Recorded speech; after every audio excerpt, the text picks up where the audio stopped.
আজ তোমাদের সাথে শেয়ার করব মটরশুঁটির কচুরির রেসিপি। দেখতেই পাচ্ছ বেশ সফট হয়েছে আর এই আলুর দম দিয়ে জমে গেছে। প্রথমেই ময়দাটা মেখে নেব। আমরা লুচি যেভাবে বানাই সেভাবেই করব। নুন, চিনি আর 2 চামচ তেল ইউজ করেছি আমি। অনেকটা ময়দা নিয়েছি, কিছুটা ময়দা থেকে যাবে, বাট আমি একটু এক্সট্রা নিয়েছি। অনেক সময় লাগে, মানে লুচি খেতেও ভালো লাগে, তো আমরা এটা দিয়ে লুচি খেয়ে নিই লাস্টে। আর জল দিয়ে ভালো করে মেখে এটা আমি 3 ঘন্টার জন্য রেখে দেব। এরপরে আমি 1.5 কাপ মতো মটরশুঁটি নিচ্ছি।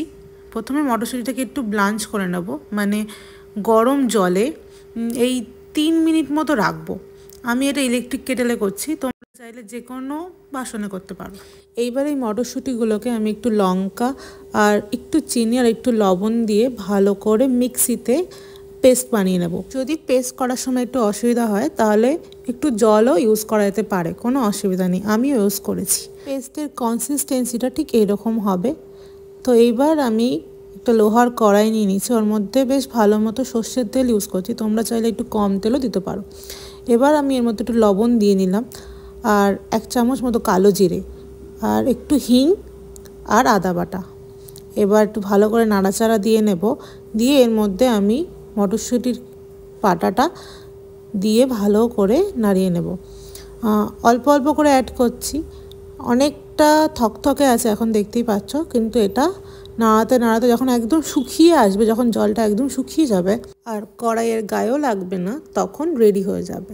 এই থকথক অবস্থাতেই আমি এর মধ্যে একটু ধনে গুঁড়ো আর একটু জিরে গুঁড়ো সামান্য মতো, যদি তোমরা বেশি মশলা পছন্দ করো তো একটু বেশিও দিতে পারো, বাট আমি বলবো অল্প করেই দাও, বেশ সুন্দর লাগে খেতে এতে।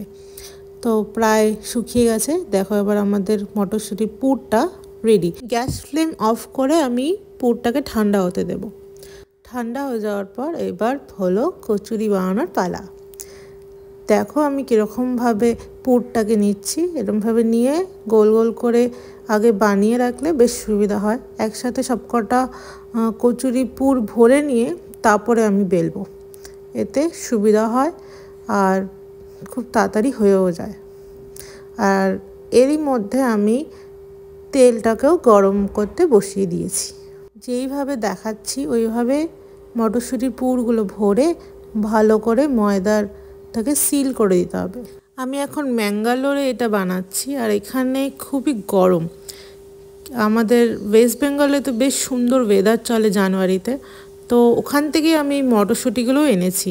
ম্যাঙ্গালোরেও মটরশুঁটি পাওয়া যায়, কিন্তু ওই কলকাতার টেস্টটা পাওয়ার জন্য আমি ওখান থেকেই মটরশুঁটি এনেছি এবং সত্যি বলতে খুবই টেস্টি হয়েছিল খেতে। তোমরাও এই প্রসেসেই বানিও, এতে বানানোও সহজ আর খেতে তো অপূর্ব লাগেই। আর এর সাথে অবশ্যই ছোট আলুর দম করো, খুবই টেস্ট লাগে। তাহলে আমরা তো এই কচুরি খেয়েইছি এবং রনির কলিগদের সাথেও শেয়ার করেছি, কারণ অনেকেই ঘর থেকে দূরে থাকে তো মিস করে, তো ওদেরকেও খাইয়েছি, ওরা খুবই খুশি হয়েছে। তো চলো এবার কচুরিগুলো বেলে নেওয়ার পালা। একটু তেল লাগিয়ে তারপরে আগে থেকে একটু ট্যাপ করে নিলে বেশ সুবিধা হয়। এবার ভালো করে বেলে নেব। যখনই ভিডিও করি তখনই যেন একটু সময় লাগে বা একটু এদিক ওদিক হয়ে যায়, দেখতেই পাচ্ছ কেমন হচ্ছে, বাট নর্মালি খুবই তাড়াতাড়ি এবং সুন্দর হয়ে যায়, 2বারই লেচি তৈরি হয়ে যায়। যাক, ভিডিও করছি বলে একটু নাখরা দেখাচ্ছে মনে হয়। আগে একটু ট্যাপ করে নিলে কি হয়, ভালো ইভেনলি স্প্রেড হয়।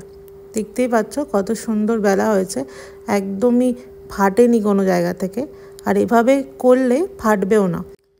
এইবার একে একে কচুরিগুলো ভেজে নেব।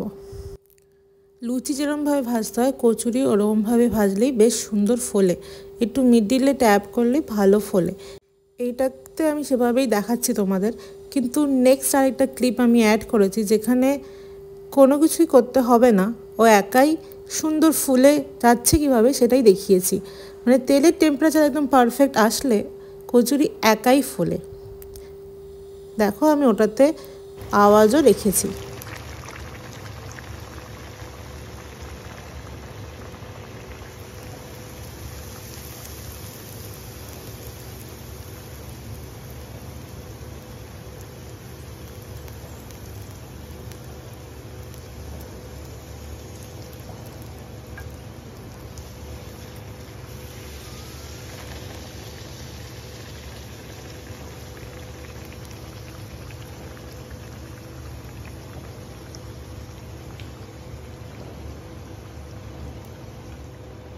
এইবার গরম গরম কচুরি ছোট আলুর দমের সাথে পরিবেশন করে দিলাম।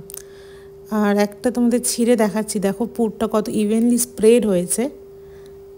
তো এবার কচুরি খাওয়ার পালা। দেখা হবে নেক্সট ভিডিওতে। টাটা।